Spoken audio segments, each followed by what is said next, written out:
Guys आज आपके लिए मैं एक नई टेक्नोलॉजी लेके आया हूँ जो जनरली होती तो सबके पास है, बस ध्यान नहीं देते इन चीज़ों के बारे में। तो जनरली आजकल आप देखते हैं कि हर लैपटॉप में विंडोज़ 10 आता है और सबके पास 4G सपोर्टेड नेटवर्क आज अवेलेबल है। शायद थोड़े दिनों के बाद हम 5G पे अपडेटेड होने वाले हैं। तो उसी को देखते हुए एक नया फीचर मैं आपके सामने लाया हूँ। शायद आप उसके बारे में जानते हो, बट मैं आज उसको थोड़ा ब्रीफ बताने वाला हूँ। तो आपके मोबाइल में एक ऑप्शन होता है वायरलेस डिस्प्ले, उसका यूज़ आज हम देखेंगे।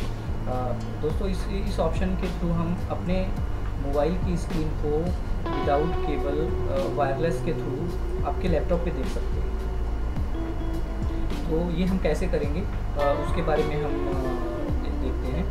तो सबसे पहले हम मोबाइल के वायरलेस डिस्प्ले ऑप्शन में जाएंगे और इसमें ध्यान रहे दोस्तों कुछ कंफर्टेबिलिटी है। कंफर्टेबिलिटी ये है कि आपके पास वाईफाई नेटवर्क होना चाहिए और मोबाइल और आपका लैपटॉप या आपका डेस्कटॉप दोनों सेम नेटवर्क से कनेक्टेड होने चाहिए और विंडोज़ 10 आपके लैपटॉप या डेस्कटॉप पे होना चाहिए, तभी आप इस ऑप्शन का यूज़ कर पाएंगे।